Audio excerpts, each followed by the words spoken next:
the steps. It is Friday. It is 3:30 Eastern time, and we are ready to have another wonderful, wonderful show that's packed full of information. If you're joining us for the first time, this is Beyond the Steps. I am Melissa McDaniel Grisham with Turning Point Dance Creations, and this is my wonderful co-host, Bree Zabrowski from Apollo Performance. And every week we show up here to talk about all of the issues that are facing performance athletes, their coaches, their teachers, their parents, their family, and the community. Issues that are surrounding racism, equity, nutrition, psychology, dance, medicine, and science, and a plethora of things. And we are so happy to have you join us today.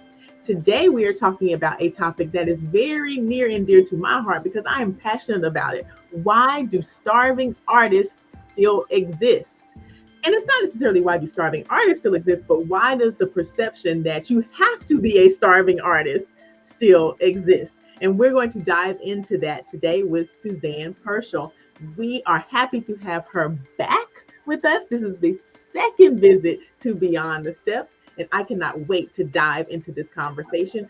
Please like, share, comment, engage. We want to know what you think. If you know somebody that needs to hear this conversation, tag them, bring them in, let them know that it's time to watch. And if they cannot watch today, they can watch all of our full episodes on YouTube or on Facebook at Apollo Performance or at TP Dance Creations. Without further ado, I would love for Bree to introduce Suzanne.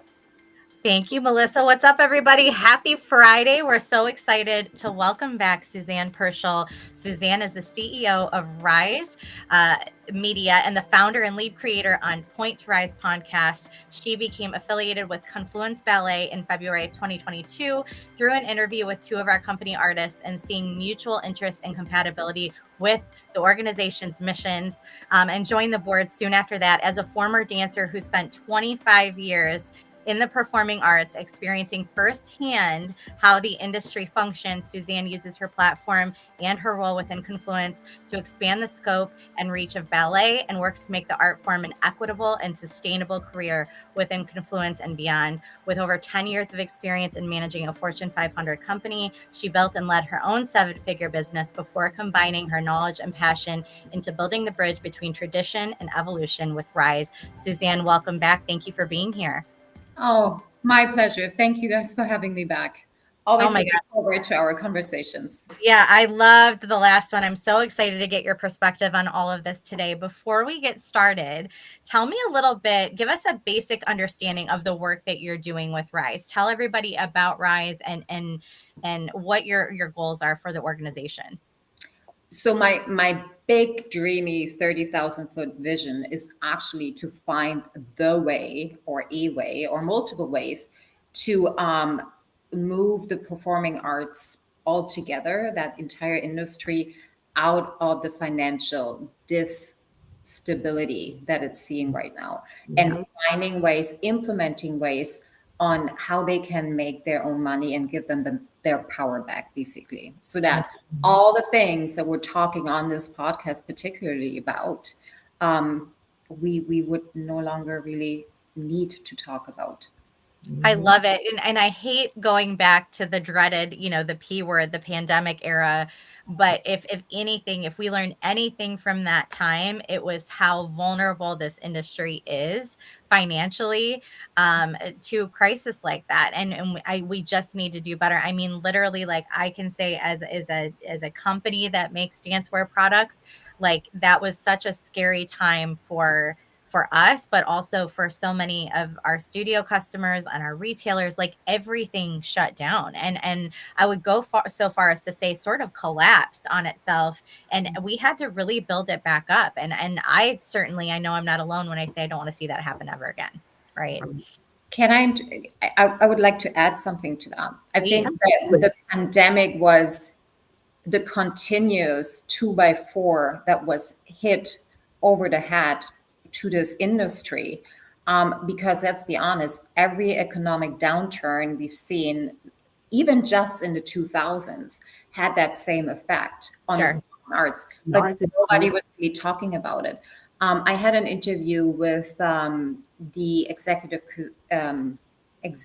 director of Arizona Ballet, and she said the results of the 2012 crash they didn't see until 2 years later. Yeah. So the pandemic was yet another awakening. And I don't know how many more times we need to go through this kind of, stressor until we, when I say we, as the industry, really learn and are motivated enough to say enough is enough, and we're open to change. We Yeah, it's sort of like, it's sort of like when you go through a personal health crisis and you're like, your body's showing all these warning signs and you're like, ignore it. Eventually it's going to catch up with you, right? Like, I feel like we're at that spot. And not I would yet, because not yet. You don't think yet? Oh gosh. No, because if you look what's happening in the industry, we're still complaining. We're still pointing the fingers outwards and saying, hey, this is your fault, and government is not giving enough funding to us, and there's inflation, and we're not filling the theaters. But is anybody really starting to talk about possibilities versus saying we're doomed? I haven't seen it. Right. Yeah. Right. There's no solutions yet. And I think that's where I love that's where your head is at, because that's what we need. A lot of people don't realize how long it trailed on. And even in the States, like, I think in the States, it took a long time to bounce back. Right. But I can tell you the States came back before so many of our international friends.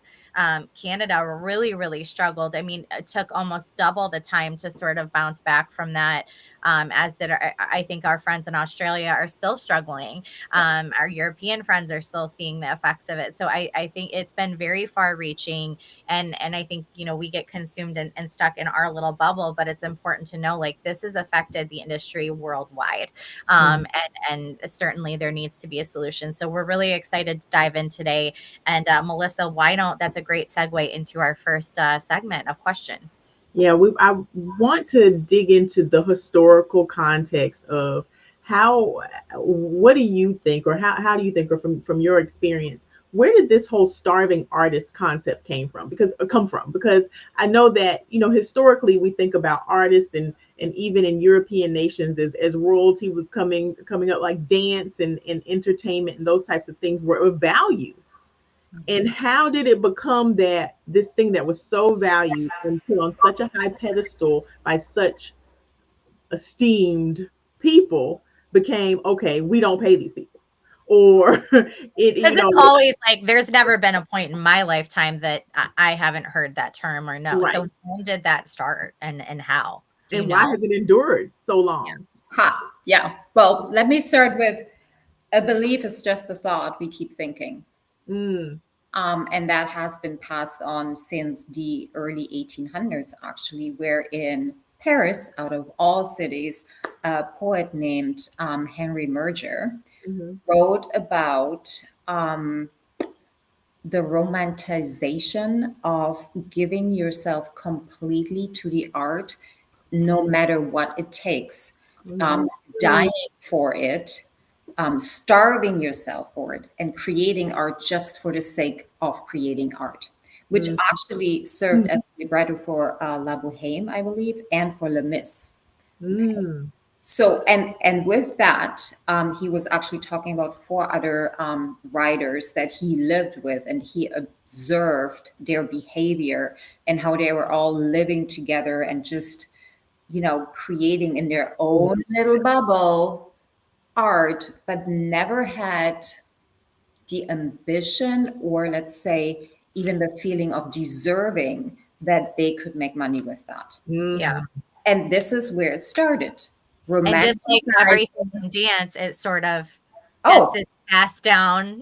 Yes, and it has everything to do, and this is my own interpretation of, again, a belief is just a thought we keep thinking. It has been passed on from generation to generation.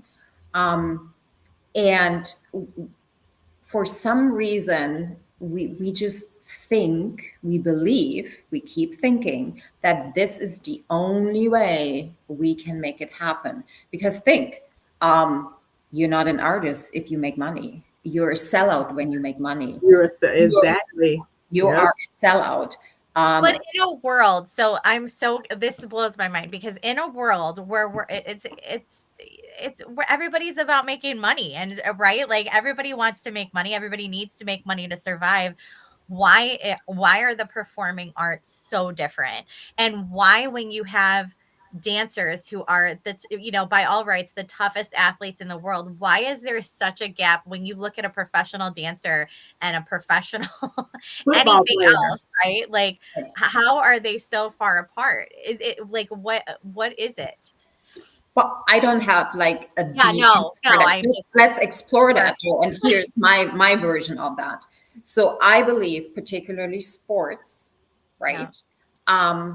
They have been magnetized in terms of commercialization Yeah. of the institution. If you just look at all the brand deals and all the, Sure. they were never afraid of making money. Sure. There was never a question about sports makes money.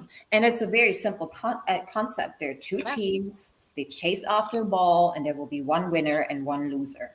And this is very easy to follow. It speaks to the masses, and it's been done through history. When we're looking at arts, if we were to make it more simple, if we were to make it more accessible, if we were to integrate our audience actually into the process and even into the choice of, hey, what would you like to see? Like, aren't you sick of Nutcracker every year? Don't you want to see something else? Like, what would you like to see on the stage? It is, we're putting this barrier because arts wants to be so eclectic. So my German, and so intellectual and smart, that we're forgetting that with that, we're setting us so far apart that in a world where everybody today has so many choices and has an attention span lesser than a cockroach, you just don't, you're not fitting into what consumers actually want nowadays. Right. It's very So- true. It's very true. So that this is a great lead into my question, which is, do you think there's validity to the starving artist stereotype? And do you think it exists today? Or, and I'm going to be controversial right here, do you think that artists lean into that stereotype and, use it as sort of a badge of honor? There. Yeah, huge badges. Absolutely. So does it still exist? Absolutely. I hear it all the time, not said out loud, but when you really listen, well, I shouldn't be making all this money. No, I don't think, I'm not going to look through my contract. Okay, I'm not getting paid. Yeah, I'll just perform anyways. So that is buying into the starving artist mentality, for me at least, not knowing your worth. What was the other question? There were like 3 questions in one. I know. I throw them out there because I say what's going through my head just all comes out. Wearing them as a badge of honor. Does it exist? You answered. Is there validity to that stereotype? And then, do you think that artists are leaning into that as a badge of honor? I think you answered everything, but I think she froze a little bit. Oh. If you're just joining, this is Beyond the Steps. I am Bree Zabrowski here with Melissa McDaniel of Turning Point, McDaniel Grisham of Turning Point Dance Creations. And this is the show where we talk about all things affecting performing artists, from racism, gender and equity, sex abuse and prevention, nutrition, psychology, and more. We're talking today with Suzanne Pershall from Confluence Ballet and CEO of Rise Media. And we're talking about, does the starving artist mentality exist? Why does it exist? And is it valid? So we're talking with Suzanne today, and excited to be having this conversation. We're having some connectivity issues, so I want to make sure we get Suzanne back. But to recap, we just basically talked about the historical context behind the starving artist label, as well as, is it a real thing? Is it a real thing? And like all things in the arts industry, it seems to be a term and a stereotype that has been passed down from starting back from the 1800s all the way till now. And it's something that we have to really just, I think, Melissa, do better, because we just keep Yeah. It's all of these things that have started so long ago that still exist, and there's just no reason for it to be, Well, right? I So think we have that, to you know, evolve. you really hit on the badge of honor that comes with it. And I hear it a lot in the teaching space, studio owner space, is that, well, it's for the kids. And I'm just here to make sure the kids have this great experience. And I don't wanna collect tuition, too much tuition, because then it'll prevent the kids. And the parents tend to use that as well. Well, I haven't paid tuition in 3 months. Well, we're gonna have to discontinue classes, but she loves it. But then, in many cases, and obviously there's exceptions to every rule, right? And I don't want to generalize and be broad, but this is a show that I can't possibly cover every perspective. Right. But then many of those same parents will turn around and pay thousands of dollars for football or soccer or Mm-hmm. gymnastics, or it's like, especially with dance, there's just this like, Why? It's not worth it. Or what are you yeah, gonna this do is with a it? lack of validation to the art Mhm. and the athleticism of it all. And that's, I think, where the disconnect is. I think it seems to be a double-sided problem, right? I think, like we explore a lot of themes on the show where dance is really slow to evolve Mhm. and and very traditionalist in nature, and I think that works against itself. But then also on the other side, there's this lack of commercialization of people not recognizing dance in that manner. So I think it's a two-pronged issue. And Suzanne said something that I really, really thought was awesome when she talked about the whole idea of romanticizing art. Like the idea that you have to be a starving artist in order to actually be an artist. If you are doing it for any type of financial gain, then you're not a true artist. And there's a guilt around that, and there is a people try to guilt you, and then I think that what happened in capitalist society was that they began to manipulate that.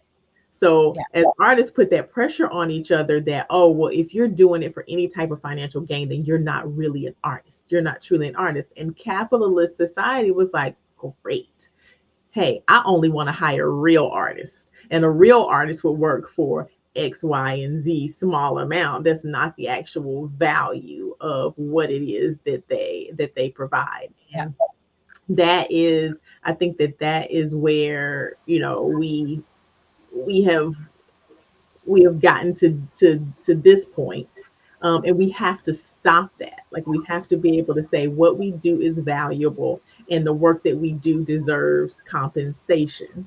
And we have But to be also as an industry, be open to changing what that means a little bit. I realize like there's going to be a whole bunch of people that go, I don't want to, we don't need to compromise our artistic integrity for commercialization, and everybody wants to hold true, but you can't have it both ways, right? And so there has to be some openness, like Suzanne said, to put what people want to see out there, so people are it's a business at the end of the day. To make more money, you have to have the demand, you have to have people wanting to come and see all of these things. And what do the consumers as a general population want to see? And I think that's where we have to examine how hard and rigid we want to be with those values. So it's a really great point. And we're going to dive in a little bit more, but for right now, this is Beyond the Steps. For anybody just joining, I am Bree Zabrowski with Apollo Performance Wear, here with my fabulous friend and co-host, Melissa McDaniel Grisham. This is Beyond the Steps. We are chatting today with Suzanne Pershall, CEO of Rise Media and director, or on the board of Confluence Ballet. We're talking about what is the starving artist mentality? Does it exist? Is it valid? We just got some historical context from Suzanne, and now we're going to dive even a little deeper. So Suzanne, in the era of the gig economy, how does freelance nature of the artists in the performing artists, but specifically dance and professions similar to that, contribute to the financial struggle of the artist? That is such a great question. And let me take it from somebody that worked for companies. and never really was a freelancer, okay? It was very comfortable to be in a company, and you were also owned by that company. Mhm. Okay, you had to be a certain weight, a certain height, everything. Like, don't put this makeup on, everything. And I don't date this guy. I've heard it all. I've seen it all. And I wish that I would have had the courage early on in my career to say no and tap more into what my gut was always telling me, that I am too outside of the box thinking to actually fit into these procedures or boxes. Really, I just never felt comfortable there. And therefore was never really able to find the courage to express myself fully and believe in myself. So how does the gig economy, I think I would actually encourage more people to find more outside gigs, to really figure out what they like, what they don't like, who they like to work with, who they are, what they really want to do. When you're in a company, you relive the season over and over and over again. But when you gig, you go and choose. Mhm. So I want to introduce something that is happening. I'm personally experiencing right now, and my career has been long and vast, and I've done a lot of different things in the industry, from the professional side to the director, choreographer, educator side, to now being a product that we sell and make for dancers, right? And made with dancers in mind. And so kind of a lot of different perspectives, but what I'm seeing with dancers now is there's this, the social media explosion. You're a dance influencer, or you're somebody, you're competitive or recreational, and then you sort of transition to this professional career where you can go one of two ways. You can be, shoot to the top of the food chain, right, and have an agent and be, a bigger influencer and all of these things, or you sort of have this quiet career as a professional dancer, and there's value there, and you're contributing, and you're feeling fulfilled and all of those things. But what happens, I think, in other arenas and other athletics is they become profitable because they have agents representing them whose job is to get them money, and as much money as possible, and have them on these brand deals that we were talking about earlier. And I think where dance seems to be missing the boat is we have, these professional dancers that go from these quiet careers and they want to just jump to the commercial. I've dealt with the agents and I'm telling you, these people are not doing these artists as great of service as they could. The artists are losing the ability to be able to represent themselves authentically and connect with businesses that want to do deals with them and promote them.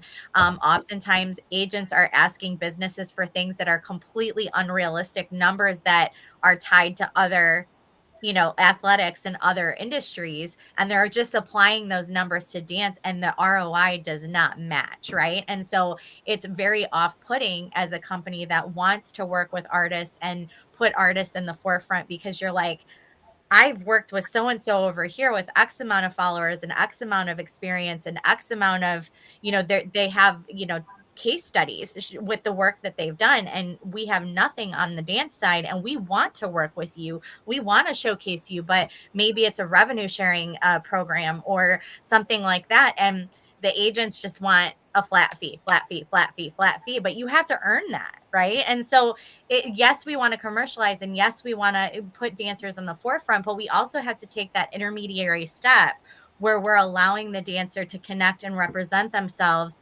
and demand to get paid. But the test case has to be there, I guess, is You what have to I'm build the following. You have to build the story. You have to tell the story. Yeah. And in order to tell the story, you have to do And some I different things. that's where I was going. And I think that's the piece that's missing right now for the dance world. Everybody just wants to jump to the dance celebrity status, but we don't even know really what that is, right? So this is a very intriguing point that you're bringing there up, Brie. And I believe that fame has been just made look so easy. Mm-hmm. Yeah. All It's social not the media. truth. For So sure. on social media, yeah. And if nobody really talks about what's going on behind the scenes. And this is where authenticity and actually storytelling comes in. Talking about your why, for example, is what I feel is such a big thing that's completely missing in the arts. This is why they're struggling getting people on board. They're missing the point. It's not, we're here and we're putting on a show, so come. That's not marketing in 2023. It's talking about why you're getting on the stage, why you're here, why you want to express yourself through your voice, your words, your music, or your dance. Let's take Matt Reef as an example. I saw him I think he was on Joe Rogan. Okay. He's seen an incredible upscale success stream within 2 years. Like he went from 100, maybe 30 to 60,000 a year to millions a year. Okay. But he said, you all just see those last 2 years.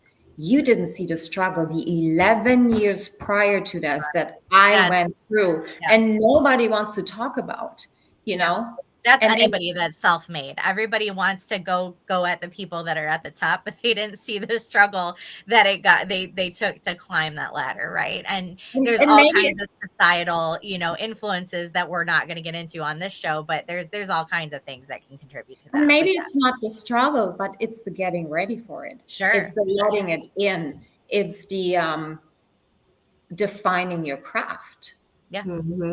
Because if we were having the magic wand and we would give everybody that wants the fame and fortune it right now where they're at, most of them would crash and burn because they're nowhere near the capability as a human being to actually be grateful for it and to thrive in it. It would perhaps even crumble them. Well, to maintain it, it takes it, yeah. Yeah, it takes certain characteristics. Right. You have to build those characteristics in the journey. And I think that's why this is a very dangerous situation with the social media where we take our teenage dancers and performers specifically and start to put them on social media and make them influencers at 8, 9, 10 years old. And they have these followers and they're making this money and they haven't actually taken the journey to be able to build the character that they need to be able to handle things like that. The same thing happens with child stars. You get them on, they make all these millions of dollars, and when they become adults, it's like they're screwed up. They can't handle it. Yeah. They can't manage it. And I think that there's also, for some reason, in the celebrity space, I wish we would get very comfortable, or dance space or art space, however, get comfortable with not being ashamed of the journey. I failed X amount of times. I got denied this many times. I was this happened this, and I think that there's a shame in that sometimes, to go back and say, yeah, I'm a millionaire or I have X amount of followers now, but this is what it was like then. And I would love to have that vulnerability about the journey. Yeah, about the journey. Yeah. We don't hear that. We just see the wrapped up package that's tied nicely in a bow and presented to the world on social or some sort of media outlet, right? But we don't have the backstory. And that's what I will say. And I went off sort of a tangent, but that's what we do on the show. Suzanne has a hand. Quickly on the term or the topic of agents and what that could look like in the dance space, right? I fully agree. It does not apply to, well, first of all, do we really need an agent? Like, is that really a necessity, or have we created it to have a middleman so we don't have to promote ourselves? I really don't come for me, people. Like, I know dancers need to be protected. I just wish that to Suzanne's point, I wish we worked on developing those skills for ourselves and be able to advocate for ourselves, because I'm telling you, there is a huge opportunity being missed. I cannot tell you how many people we have chosen not to work with because the agents want to nickel and dime. I mean, we're a small business too. We're not like, paper flying everywhere. Like we're very calculated with the money that we spend, and you have to have an ROI and all the things. And I cannot tell you how many times the door has been shut, not because of the artist, but because of the agent. And it is really disheartening because it's nobody. nobody wants to be taken advantage of. I think in most cases, I think there are situations where people can be taken advantage of, but in general, I think it needs to be mutually beneficial for both sides. And that's what people are trying to accomplish. And I think if you know how to represent yourself and sell yourself and advocate for yourself, then that should be a conversation that can be had very easily. Plus, you're making a more solid connection in being able to tell your own story instead of relying on somebody who's just out to get money, right, in the quickest way possible. And this is where we're falling back into, well, it always has been this way, so I'm not going to bunk the boat. I'm just going to comply. mm-hmm. You know, it is very, and I heard this beautiful segment this morning about how people keep people stuck. Even if we want to like use directors or managers or agents, they have them focus on the things that they can't control. They have them focus on what they don't have. And they have them focus on the past and the future. And this is how you take every single ounce of power a human being possesses away. Control, lack, future, and past. But if we were to turn that around, and if we were to shift our focus on the one thing that we can control, which is ourselves, if we were to focus on gratitude versus what we don't have, and if we were focusing on this very moment, because that very moment that we're living in every single second is where the creation always starts, then we would be seeing a completely different, not world, but you would experience everything that you're going through or looking and doing in a completely different way. Absolutely. And I think to the point of agents, I want to go back to, I think that what tends to happen is because we don't have agency in this space as often, dancers and artists will give their whole business over to an agent because they know what they're doing. But you have to know your worth and know how to advocate for yourself. Yeah. So that you can your agent works for you. Yeah. But that's the problem, Melissa, right? That's the problem.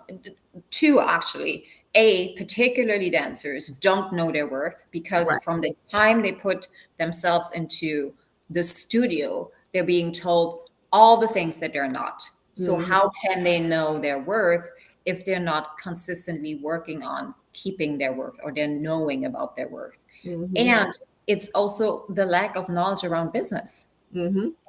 Right. And it's hard to quantify what the worth is because we're in an industry with no standardization at all. There is no metric. There is no, it's really hard to say, you can't compare this to any other industry. It's so different and it's so unique. I disagree. You do? Okay, tell me why. So let me ask you this question. What other industry would you compare it to just have a... I don't know, because I just feel like there hasn't been the same evolution in the dance space. So it's hard for me to like, I can compare it similarly to other industries in terms of like what should happen, right? But the way it is, I don't know. What are your thoughts? Well, let's just look at it from just the performing arts industry, right? Like anybody who needs a stage to perform. Okay. Sure. And yes, dance is the lowest in all performing arts industries in terms of salary, in terms of protection, in terms of demand. Agreed. Yeah. And the reason for it is, as you said, the evolution hasn't happened. It's not talking to the masses. It's talking to the people that are financing it. And they're dwindling out because this generation, the millennials and even Gen Z coming in, that will be the new financiers of the performing arts. I like it. They don't understand why they should give money to somebody that is just taking the money and not making anything, not making anything out of it, but just taking it and burning it. Like, we couldn't do that in business. We couldn't just take money exactly. You have to generate revenue, right? You have to generate revenue. There is no, exactly. There is no focus on generating revenue. And I think that when you actually have to focus on generating revenue, you have to ask yourself the question, okay, is the product that I'm offering, is the why that I'm offering strong enough to attract the masses? So much that I'm actually stepping away, either break even or with profit. Let's just say, let's be bold, with profit. Okay. And not just one show out of the year, not just Nutcracker. All year. Yeah. Like all year. Like I'm talking about everything that because your P&L has to show a profit at the end of the year, right. Or break even, right? I mean, That's the business. Ford, for example, I mean, they have, I don't know how many makes of cars. They have one car that actually has a profit, so much so that it carries the entire company. However, it's not a great model to follow, in my opinion. I think you need at least 3 or 4 products that are highly profitable in order to maintain, and then you can afford maybe, a low baller here and a low baller there. But Amazon would never put any more money into that kind of stuff that doesn't perform or make money, because what's the point? If nobody wants it, why would I still do it?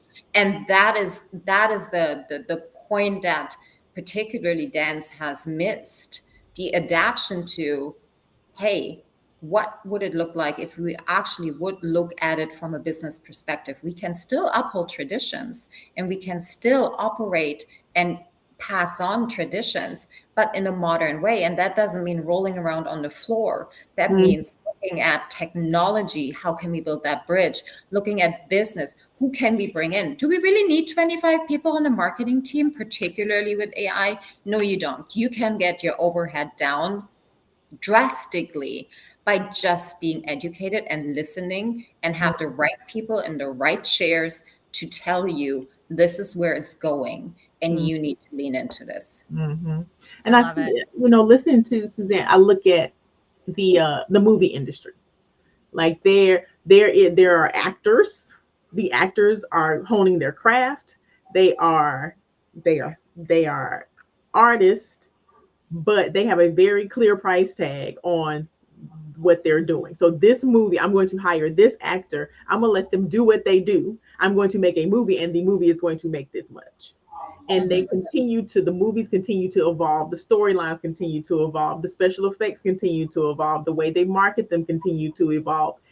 And dance doesn't have that. I get what you're saying in that it can. We just haven't actually made the jump to innovate. Well, and I think that's really what this boils down to, is that you, in the movie industry, the ROI is there. The test case, as I was saying earlier, is there. Those people have a metric to be able to, like, if their movie does X amount, you're worth this much as an actor. Your paycheck goes to this, right? And so there's all these things already in place, but I think people are flocking and paying the money to see this entertainment medium. Dance, what I think I hear you saying, Suzanne, is like, we have to ask the hard questions. And to this point, I know a lot of people that I know in the dance world want to hold to their values, that not sell out sort of mentality. I'm not going to create this because it's selling out, or I'm not going to budge on this. I'm going to create this work because it fulfills me and it inspires me. I'm not going to do it because it sells tickets, right? And so there's that's do we even want to make that sacrifice as an industry? But I do think when you're talking about, I mean, as a business, it is exactly what Suzanne said. It's ROI, it's profit, it's break even, it's a simple numbers game. And in dance, we are not playing that game yet. And I think that we have to ask ourselves, A, do we want to play that game?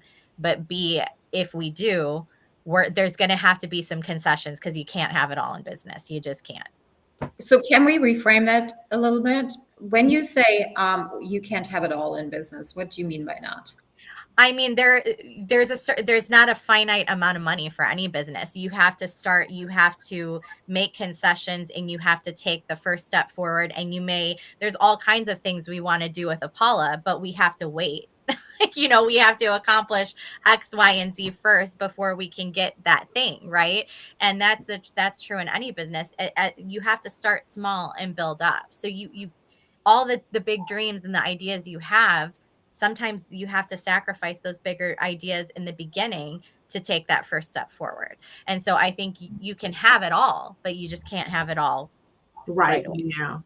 Right now. Yeah. Well, yes and no. I think it lays in the definition of having it all and what that looks like. Sure, absolutely. And that's what I say. We have to examine what is that value system. Maybe we're having this conversation and dance just doesn't want that, right? Like the industry doesn't want that direction. Maybe we have to examine that. But they deserve that direction. I think that Sure. that's the artists who are there deserve that direction. And if we do not make a change to where dancers begin to make more money and it begins to become a profitable profession, then it will dwindle out and it will die off. But if you want that, not you, but just in general, if that is the goal, then you have to realistically look at what it takes to get to that. do that. So I have to ask yourself, are you willing to do that? Right. And I hear Bree, like we have to decide that the Nutcracker is not it this year. It is this new product. And we have to be able to leave that, oh my gosh, I must do it's the hamster wheel, it's the comfort zone. Yeah. And we have to be able to leave that. Suzanne, I see you. Yeah. And I also want to, and it comes back to what we earlier said. It's about, I don't think we have to decide whether being artistic fulfilled or being a sellout. At least that's kind of how I heard it.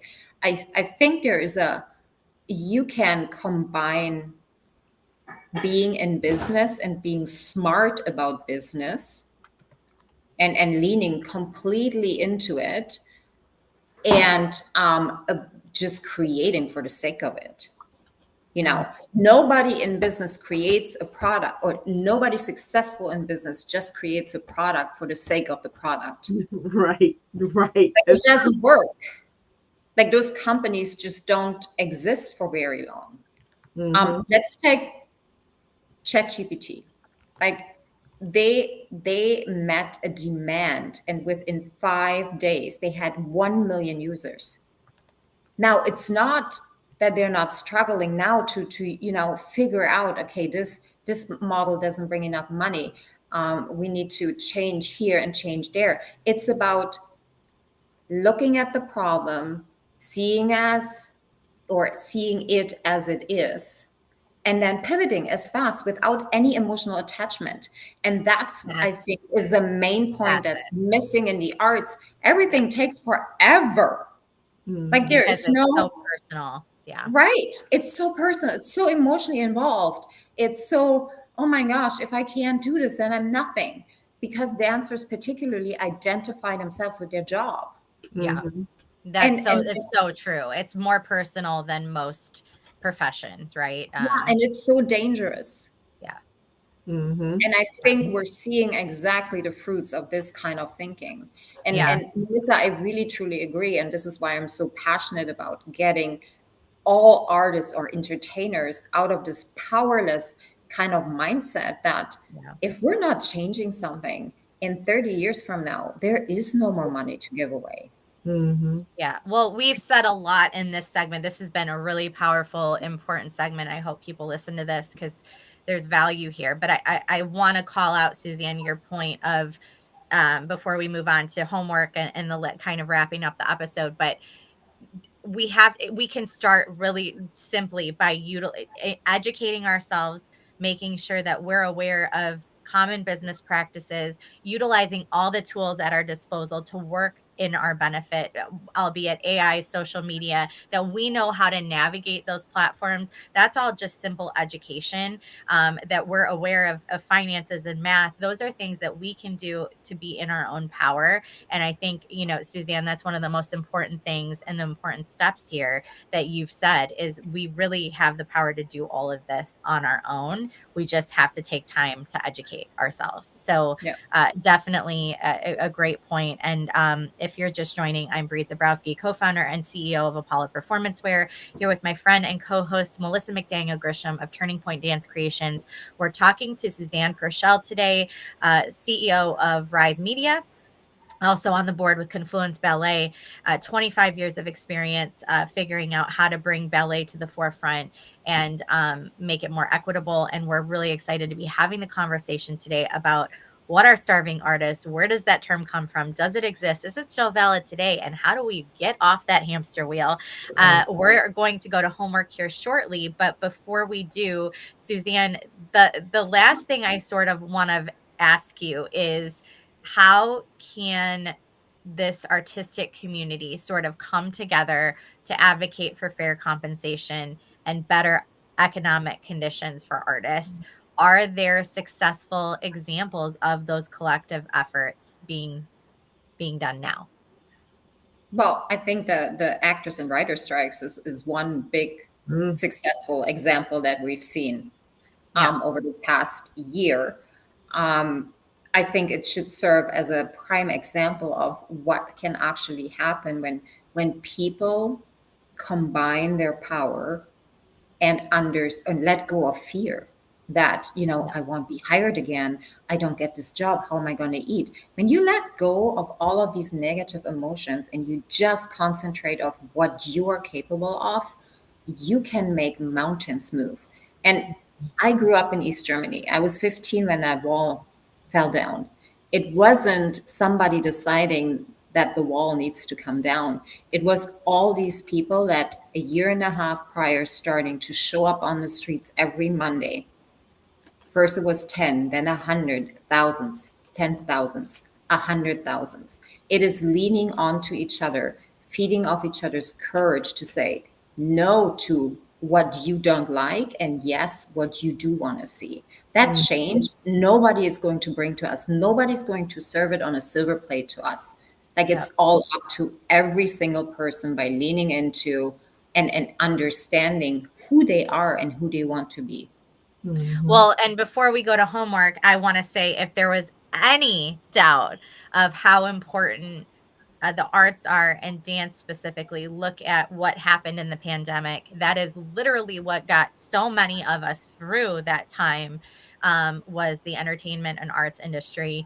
And that writer strike, it was just a small indication of the gap missing in our world when everything came to a halt in the entertainment and arts industry. So, imagine that being a more permanent situation. I don't think anybody wants that. I think there's so much value to be assigned and grabbed for this industry. I think we're all ready for dance to reach out and take their place in the world, right? And dancers and artists, and I hope this conversation sheds a little bit of light on that and gives some perspective. But Melissa, let's go to homework, because that's a huge part of this show, and I think everything that we're saying starts with little baby steps and homework. Yeah, absolutely. This has been such an amazing conversation. It's going to be hard to boil it down to one thing, but Suzanne is so good at this, like being very concise. So I'm sure she's going to kill it. So we give homework here. You're a returning guest, so you know that. We want to give our viewers, listeners, one action that they can take between now and next show, which is 7 days, to make progress in this area. In the area of not feeling like a starving artist anymore? Yeah. Yes. Yeah. Okay. Well, I would go back to basics and really write out every morning your achievements, what you have done in your life so far. And I'm not talking about the big, I've been Odette or Dio, or I starred in this movie. No, the little things. Today, I didn't get triggered through this comment. Today, I gave this homeless person $10, even though I don't have, these are the little things that will build your confidence, that will then make you feel more sure of yourself. And that just represents yourself better in every room. Like your energy will change, how other people will perceive you will change. It's still hard for me to do, because we are so good at talking about all the things that we're not great at, and so not good at what we're actually really good at, because we think we're full of ourselves, or whatever the narrative is. So start with that. and actually keep track how much resistance you have to doing that. Yeah. And I'm going to give a sub homework assignment today, just because I never do this, but I think it's so important. Ask yourself, how are you telling your story? If you have an agent, get on a call with them, and how are you telling my story? What are you doing? How are you representing yourself in your business and on any platform? And how is your agent, if that's applicable, representing you? Start asking those questions and diving deeper and go, can I do better in this area? Because I think there's a huge, obviously from the show, we've identified a gap there, but yeah. So homework for everybody. So Good one. homework and sub homework. I have another homework assignment for you, but it is the same every week. It is very easy and it is very free. Go to Apollo Performance and take the Steps Initiative. It is the course that started this whole Beyond the Steps movement, and we are so excited that it is still available for you. It is free, a number of modules on racism, dance medicine and science, sex abuse and prevention, nutrition, psychology, you name it. It is all free and it is there for you. Bree has popped that link up onto the screen, so please make sure you go and take that. Suzanne, I know that you work with companies. You are very passionate about this through Rise Media. How can people get in touch with you?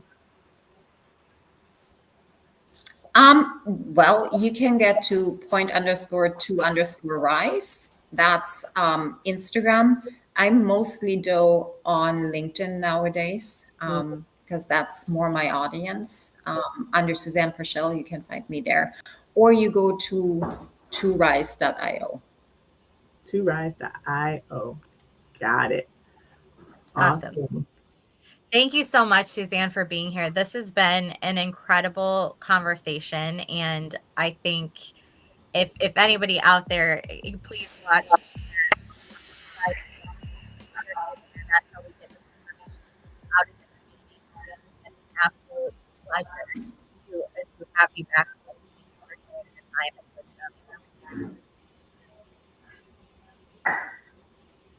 Thank you.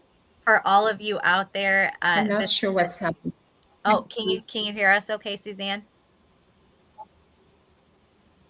Uh-oh. Well, now we can't go, Bree. Nope. Now, but hopefully you can hear us. So this has been another fantastic episode of Beyond the Steps. We are live every Friday at 3:30 p.m. Eastern. Share, like, subscribe. You can find us on YouTube at Apollo Performance and TP Dance Creations.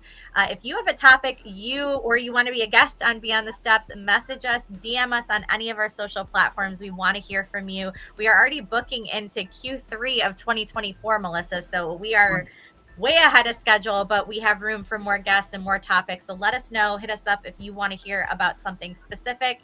We would love to dig in. That's what we do on this show. Next week is a surprise Flashback Friday episode. Once per month, we're sharing our favorite thought-provoking episodes from seasons 1 through 3. Maybe you'll even see another episode with Suzanne. You never know. You have to tune in to find out. Until then, we hope you continue your journey beyond the steps. Everybody have a wonderful weekend, and we'll see you soon.